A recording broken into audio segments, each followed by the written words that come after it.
Hello, and welcome today to Defining Independent Living, the Upside of Downsizing. Hopefully we're coming through loud and clear. I want to first and foremost welcome you today and thank you for joining us. We certainly have had a lot of support here on the backside to make sure that Roz and I were pushing the right buttons, so thanks to everybody here, and most importantly to you guys taking time away from your busy day to join us today. We're excited about this program. Independent living, or at least the definition of independent living, seems to be kind of changing daily. Hopefully with this presentation we can shed a little bit of light on the directions in which it's heading and provide you with, in your individual situations, some direction support. And hopefully some ability to ask specific questions that you will need as you move forward. So again, thank you for joining us. I'll start out by kind of giving you a little bit of background as far as who I am. I have actually been doing this for over 20 years, working directly with active adults and their specific housing needs. I actually started out with the 55 and better crowd in the active lifestyle communities, and I like to say that my experience in this industry has kind of aged in place because currently I am working with Cantata Adult Life Services and ironically working specifically with the same people that I worked with probably 20 years ago. And have kind of watched and followed them as they have aged as well. So that gives you a little bit of background. Following me, we will have Byrne joining us. Roz has over 10 years of real estate sales in the Oak Park area. But the thing that truly makes her unique is that over half of the to give you an example, over half of the 30 homes that she sold this year are specifically for seniors.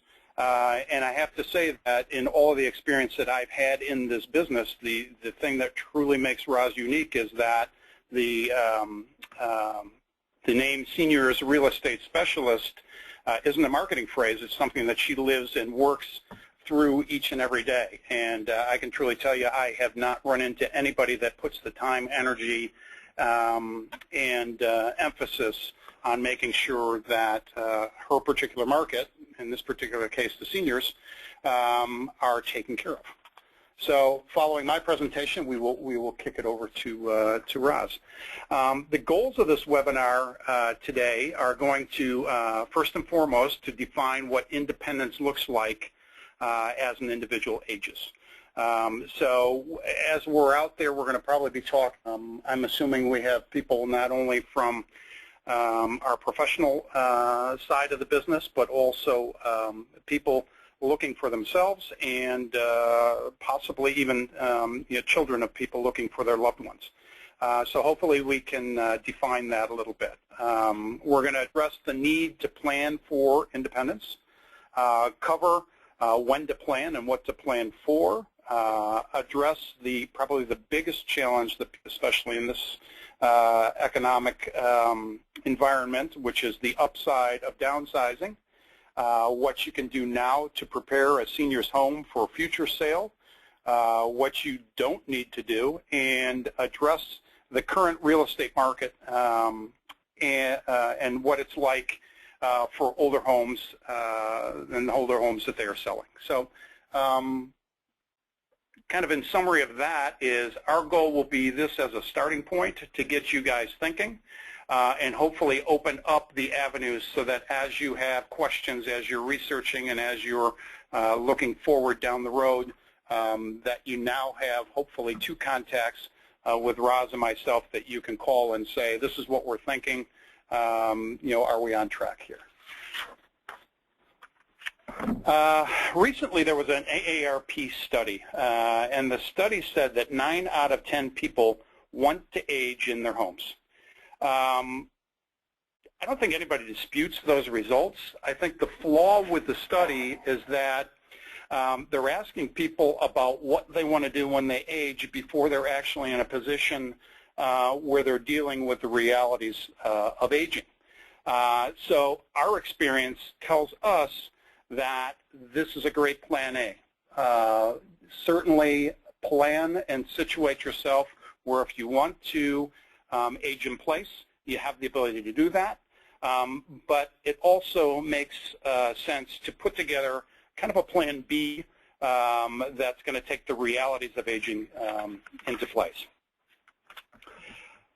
As we age, our potential needs for support will increase in a number of areas. And I say potential needs because each person out there is going to be individual. And many of the situations that you'll see here may not pertain at all to some people while they're going through the aging process. But the chances are that all of the things that you're going to probably have to take a look at are going to be on this list. Health concerns, future nutrition concerns, exercise, mobility and transportation, home maintenance and accessibility within the home, financial planning, and opportunities for socialization. As we mentioned earlier, aging in place is always #1 goal versus being on campus or having on-campus support. But people are often unable to address many of the critical needs or may not have actually considered some of the what I would call hidden costs in the aging in place process. The costs and services that are going to be needed for care to live in the home, the costs to rehab or adjust the home so that it's accessible, and the ability to function effectively day in and day out. The combination of not only the care cost, but also the costs that are associated with living, the groceries and all the other things that go into real estate taxes and everything, the upkeep of the home and maintenance, all of that on top of the costs of services in home. We find that when we with somebody and they're having that discussion back and forth, the questions will come up. We really want to be in our home. Cost-wise, this is where we're at, and that's a big consideration as you're looking through. And if the priority is truly to live in the home, the realities are is it's probably going to cost you more to age in place in your home over the long haul than some of the other on-campus opportunities that would be out there for you. So it's a balance between trying to consider what are the costs to stay where I'm at versus what are the costs and opportunities that I will have if I head out on campus. Some of the other overlooked areas, coordination of family and service providers. I come from a family of 6 kids, and to try to get all of us coordinated to provide the care that my mom needed over an extended period of time was a little bit of a challenge, especially because of my 3 or 4 brothers and sisters that weren't pulling their weight, of course. But that was the dynamics that went in. I had one sister who fortunately was the person that did all the coordination and basically told each of the other brothers and sisters when and where they were going to be there, and we were able to map out a plan. But it was, fortunately for us, a temporary plan that lasted probably about a month. If it would have gone on beyond a month, our considerations with families outside of my mom and dad's home would have really become a challenge and really become a problem. And that's many times, it's easy to say we're going to take care of things. The realities are somebody's got to coordinate it, and ultimately somebody's got to be there. The other things that many times are overlooked is assessing and managing changing needs.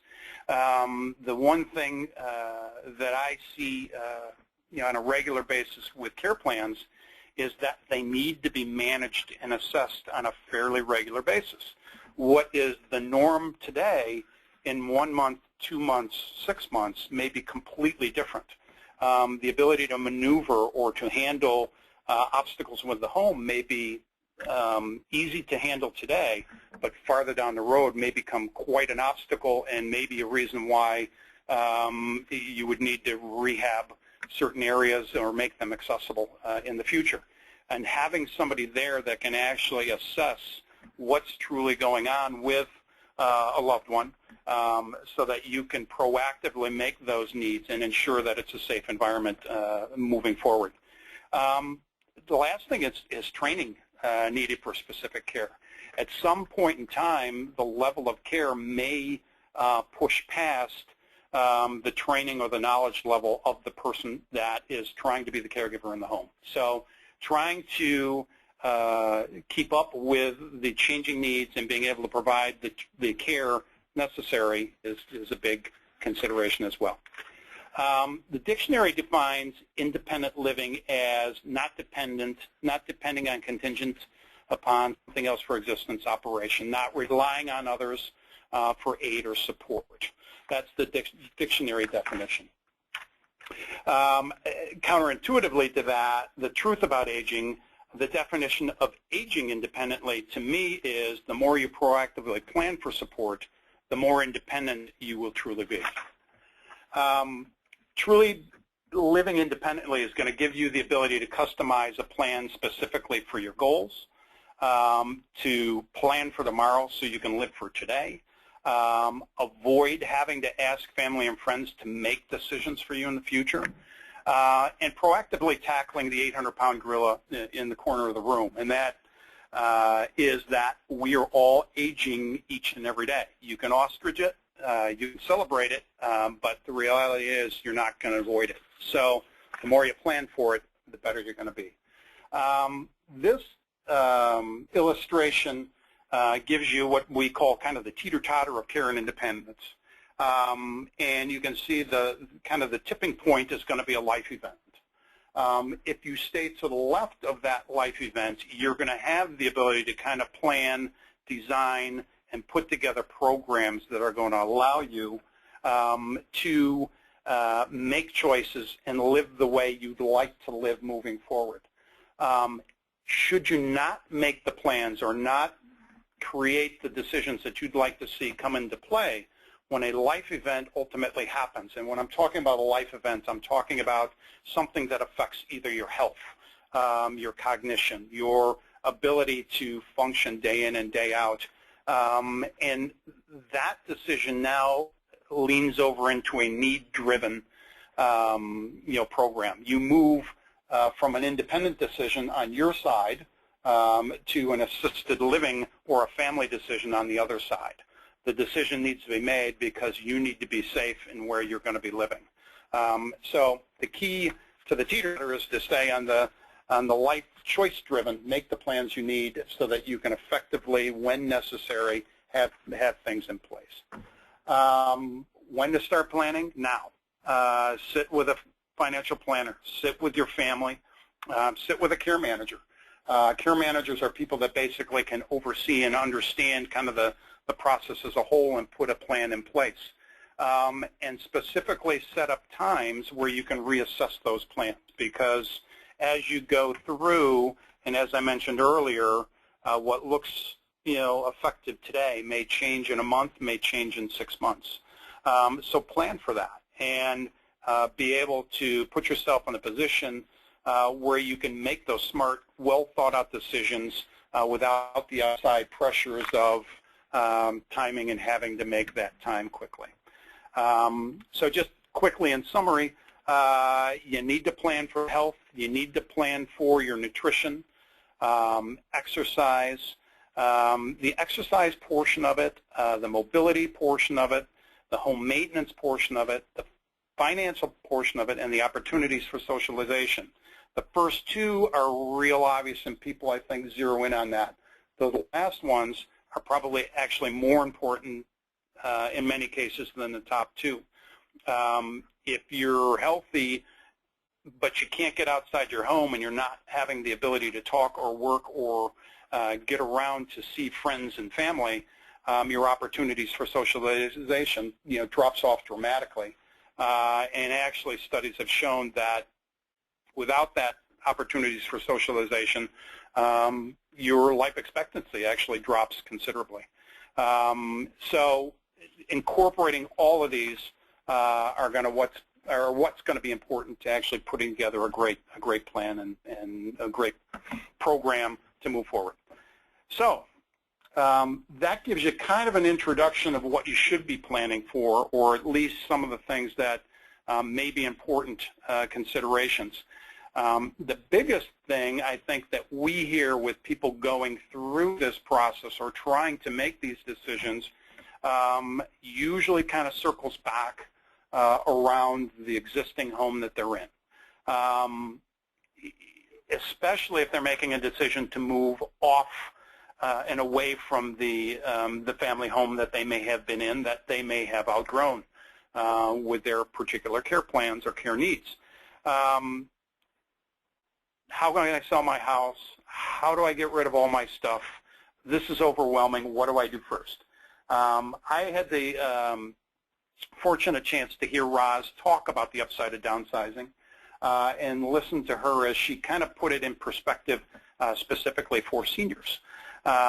So as I mentioned, Roz is with RE/MAX, and without further ado, I will turn over the upside of downsizing to Roz.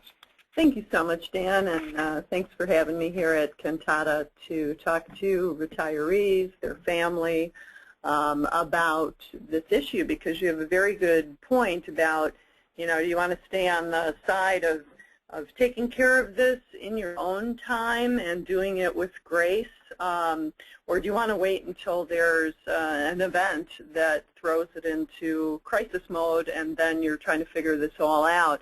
And I see all different spectrums of that. These three houses that you see here are homes that I've sold this year, and they're all the homes of retirees.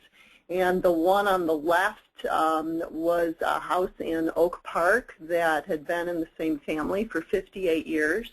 The one on the right was in Riverside, and I think that was over 60 years that home had been in their family, and retirees were still living in there.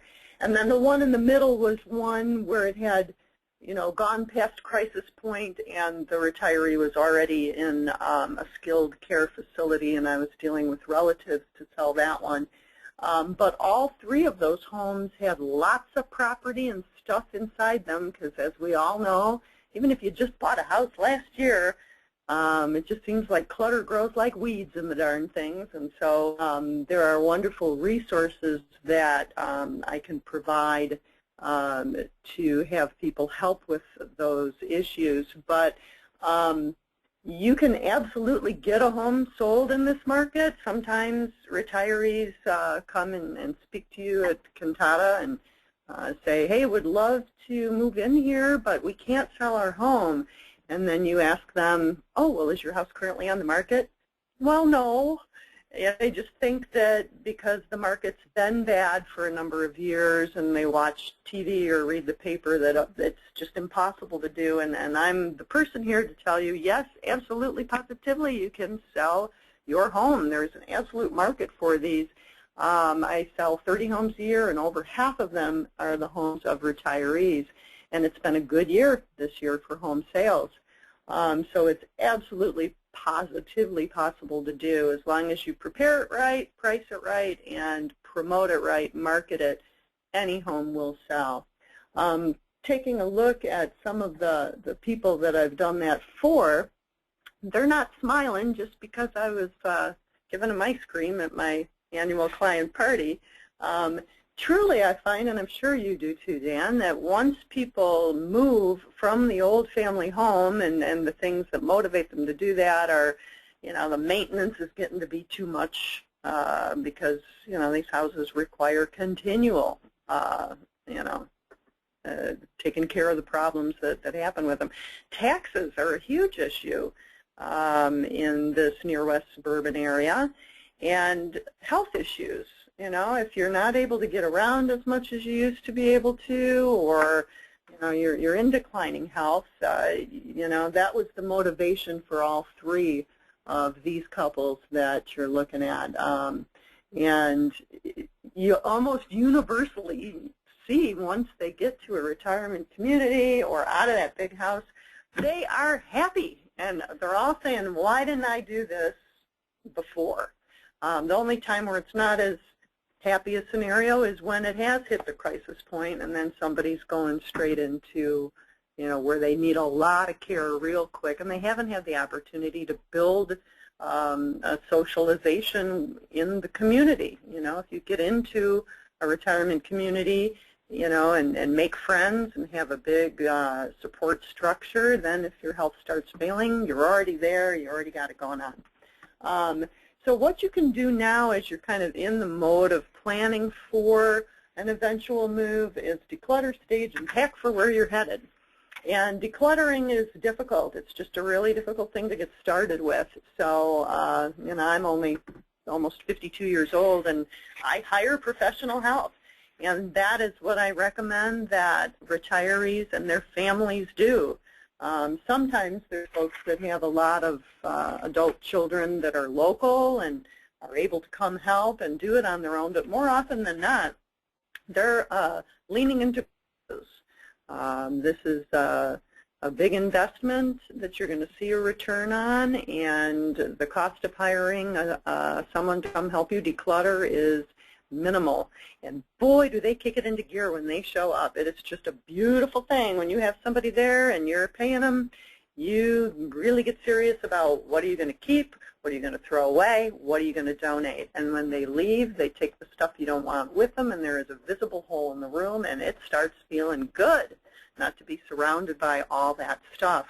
Also, staging, I have a wonderful woman that all my retirees love, and she will come for $150 and tell you, with all the property you currently have in the house already, what to leave so that it's properly staged, and what to pack up, and help you decide what's the most important 20% of all your stuff, which measures the stuff you want to sell, keep, or give to family members. Really, the rest of the stuff in the house is just consumer goods. And then, maybe most importantly, pack for where you're headed. Figure that out. Where do the retirees want to go? Have them start investigating retirement communities, or if they're moving to one-level living of a ranch or a condo, or moving in with their kids. How about that?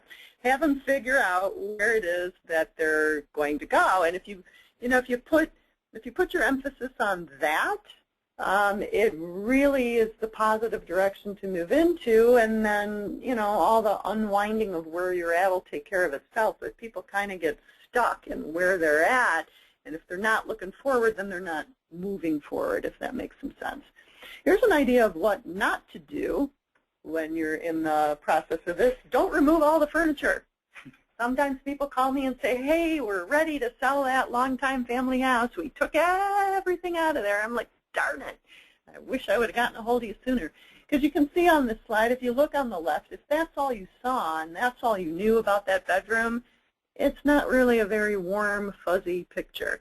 A lot of the people purchasing homes, it's really coming from the women's perspective. And if you make it homey, and if you can see, since over 95% of people do their home searches on the internet these days, they're looking at pictures. And when you see a whole lot of nothing, you don't get any size of, idea of the size of the room. Over on the right is a much prettier picture. Now that's digital staging. How do you like that? I just found that this year. That is actually computerized furniture put in there, so that it is an option, and it's actually a fairly inexpensive option if somebody does totally take the furniture out. But then when the buyers come in, they're going to see that blank room on the left. So it might help to get them in there, but ideally if you can have in your bedroom a bed, a side table, a lamp, and maybe one dresser, perfect. To really show off the bedroom in the best light that it can be. The other things that you shouldn't do is, in most cases, it does not make sense to do a bunch of updating or a lot of repairs. Right before coming over here this morning, I was meeting with a retiree, and she wondered if, she should do some more work on the place, and I said, nope, I would not. I would just work on, removing the items that are in here to make it staged properly. You know, there is an absolute market for homes that have been lived in for a long time, and they're usually well-maintained, just not updated. These young people love to be able to live in the house while they update it and put all their own stuff in there. Or if the house is not in the best shape, then somebody maybe will do that before they even move in. But in most cases, I'm not telling people to do a lot of upgrades and a lot of repairs. You know, the exception would be if you're in the living room and you see a spot on the ceiling, and I say, what was that? We had a roof leak about 10 years ago, and did you fix the roof? Yeah. Well, then let's fix the spot on the ceiling, because people they get nervous about water, and let's make that look, you know, okay, because there's not a problem. So little things like that is what I'm likely to recommend. Most of my retirees' homes are sold as is, and people understand that they can have their own inspection, but they're not supposed to ask you to do a bunch of repairs or to give you money for repairs. All those people that you see in the picture there, that's my quarterly tradesmen's mixers that I hold. So those are painters, plumbers, electricians, flooring people, anything you could possibly need done to your house if something does need to be done. I did meet with some retirees recently that have a little bit of a mold issue, so we definitely need to clean that up. So I do have professionals that I can recommend to you who do an excellent job if you need that. And at the very end, I'll show you where you can find all these resources that I'm talking about. Let's talk briefly about the market, because that is a huge concern for people. Especially with retirees. I say, you know what, in most cases my retirees are the luckiest sellers that there are. And here's why. You bought the house, well, the one I just met with this morning said she paid $27,000 for her house in Oak Park about 37 years ago. Well, she's going to sell it for more than that. But the market doesn't go in a straight line, does it? It waves about. And most recently what we had was a huge roller coaster hump there. And so people get hung up on, oh my goodness, if I had just sold my house in 2005 or 2006 or 2007 or 2008. And my question is always, well, were you ready to go in 2005? No? Well then, if you weren't, let go, because you didn't really have that gain. It's like the stock market, it's a paper gain. And instead, be happy with what you do have, because you bought it for 27, 37, 47, whatever, and you're probably, in most cases, in a paid-off house. You don't owe anything on it or very little, and you're going to have a gain. And be thankful and be joyous about that, because I meet with plenty of people who bought in the last 10 years who don't have a choice. They can't get out of their house. They're upside down. But most of my seniors are in a wonderful position. And the other thing to remember is that these are not just investments. They're homes. You raised your family there. I mean, you had a tax write-off for all those years. So, you know, it's really a thing to just be thankful and decide where you want to go and get yourself there. We can absolutely get your house sold. And when I said decide where you're going, decision is probably the most important thing, is to make a decision. You know, if you're finally thinking, yep, okay, this all makes sense, let's go. Well, you know, Christmas is coming up. When you see the kids over the holidays, if you're a retiree, and you tell them, we're going to move, you know, we're putting the house on the market in February, and, you know, we want to go to this retirement community or whatever. Once you make that decision and put that stake in the ground, then often your kids will be like, wow, you know, mom or dad are serious. Let's help. And unseen forces will come to your aid from making a decision and moving forward. And finally, here's where you can find a lot of the resources that I mentioned. My website is rozrealestate.com, so that's R-O-Z as in zebra, realestate.com. And where it's circled there, the first thing is my referral directory. If you click on that, you'll be able to search, you know, from organizers to stagers to handy people to help with the sale of the home. And, of course, my information is on there as well. So you absolutely can sell your home in this market if you want to. And I thank you so much again, Dan, for the opportunity to come and speak. Well, I appreciate you being here. I think the first time that I actually heard your presentation, the one thing that really struck me was that whole put the stake in. Because we see that again and again and again, people that will say, boy, I wish I'd have done this 5 years ago. I wish, I wish. And usually it's the whole fear. It's the fear of the not knowing what's going to happen next, so they don't put the stake in.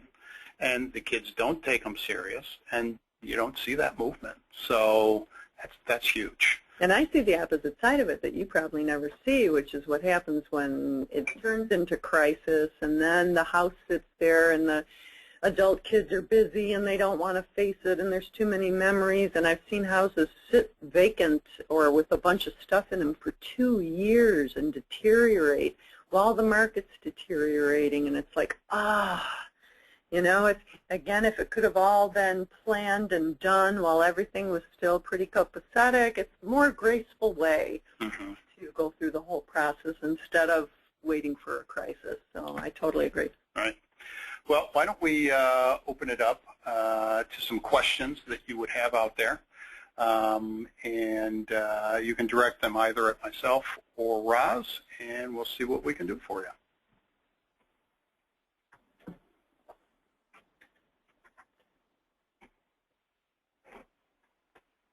And here comes one now.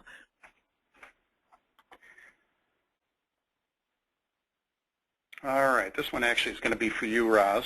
What is the average length of time an older home is on the market in the Chicago area?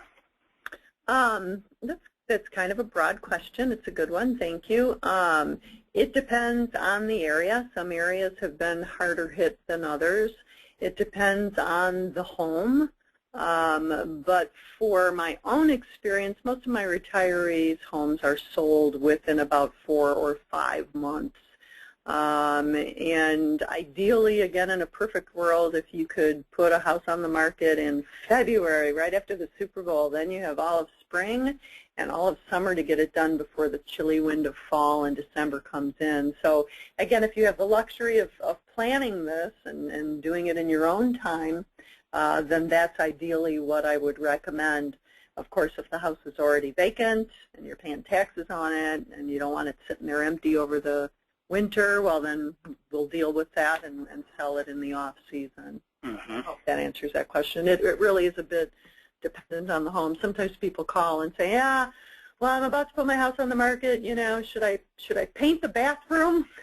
And I'm like, well, I'll have to come see your house because I have to see the context of the whole house to really give an accurate answer. Well, and a lot of it comes back down to price, too, as far as how effectively they're pricing it and making sure that they're within the price that somebody's looking for in that particular market for that particular size home. Oh, absolutely. Yeah, I mean, there's just 3 elements. It's preparation to make it look the best you can for what it is, to make it available to be seen and to price it properly. Those are the 3 considerations, and to market it.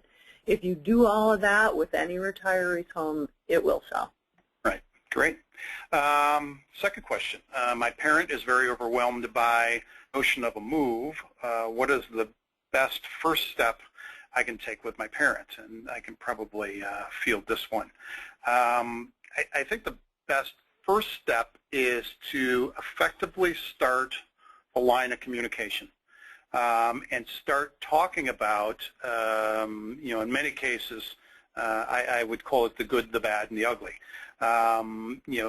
There are things that people don't want to talk about as far as aging. There's things that people have goals and aspirations. But where it all gets kind of mixed up and jumbled and confused is when you don't have that level of communication up front, because you can't make the decisions on where to go and look, what type or style. Do we want to try and investigate what it would take to stay in the home?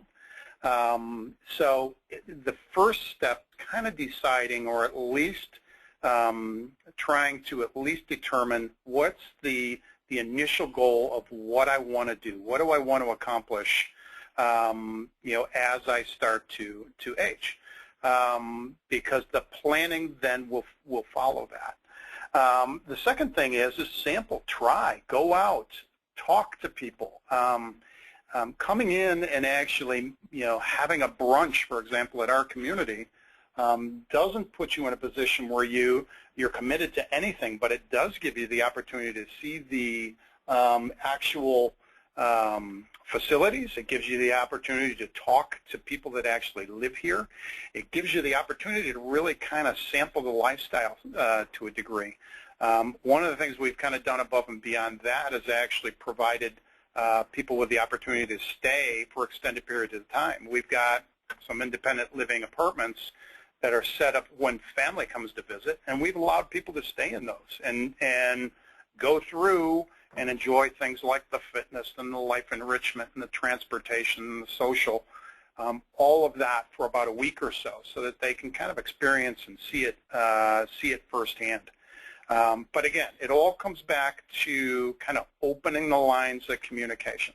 One other thing I'll quickly add to that. Many times it's easier for your parents to talk to professionals than it will be to talk to you. The challenge that you have is all the history and the thoughts and the emotion that's kind of tied in. Sometimes it's easier to talk to me about what the opportunities are and the areas or things that they should be considering than actually even their sons and daughters. So many times it's a collaboration of all to figure out what the best solution is moving forward. All right. At what age do you recommend an older adult start planning ahead?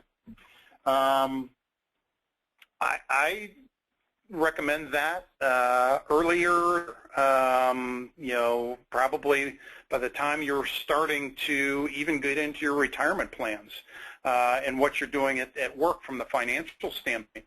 But definitely having that step up as you get into your 50s and certainly into your 60s to start mapping out and planning what you want retirement to look like moving forward and figuring out the ideal, and then also, as I mentioned earlier, the Plan Bs and the Plan B and Cs.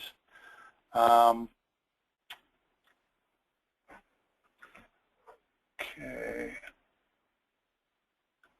If I can add, Dan, when you mentioned being able to stay for, a weekend or a week and experience a retirement community, I think last time when you and I talked, you mentioned that, and it made me call my parents, who are both 86 this year, and they live in the Detroit area.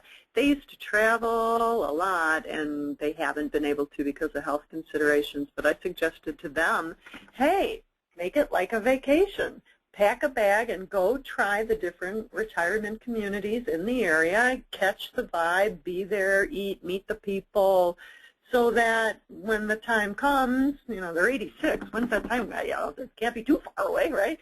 When the time comes, you'll already have a comfort level, you'll already know where you want to go. My dad seemed up for the idea, so I'm going to talk to him more about it at Thanksgiving, because, it's the storm that's out there that'll come someday, right? Why not be prepared for it? Right. Yeah. And just being proactive in regards to kind of next steps.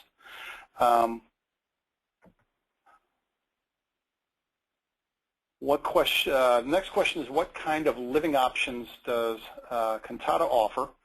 And actually, that's a good example because it's going to kind of cover a wide spectrum of kind of the industry as a whole. On campus here, we have everything from independent living to assisted living to what's called sheltered care to 24-hour long-term care. We also have rehabilitation services so that when somebody's coming out of the hospital, they have the ability to rehab here before heading back into the community. But one of the things that we have certainly understood and kind of grown as well is care at home, so services that allow you to kind of stay in your home, handyman services, engaging in things like transportation and lifelong learning programs that are going to address some of the other things that I had mentioned earlier, the socialization and the transportation and the mobility out into the community. But here on campus, independent living, assisted living, sheltered care, and long-term care. All right. Well, I think if you don't have anything else, we will. No, thank you so much for inviting me. This was my pleasure. Yeah, this has been a lot of fun. Hopefully, we'll be able to do this again, and I hope everybody out there enjoyed it. As we mentioned earlier, you can contact Roz directly on her, through her website, or you can get a hold of us here at Cantata at cantata.org. Thank you very much.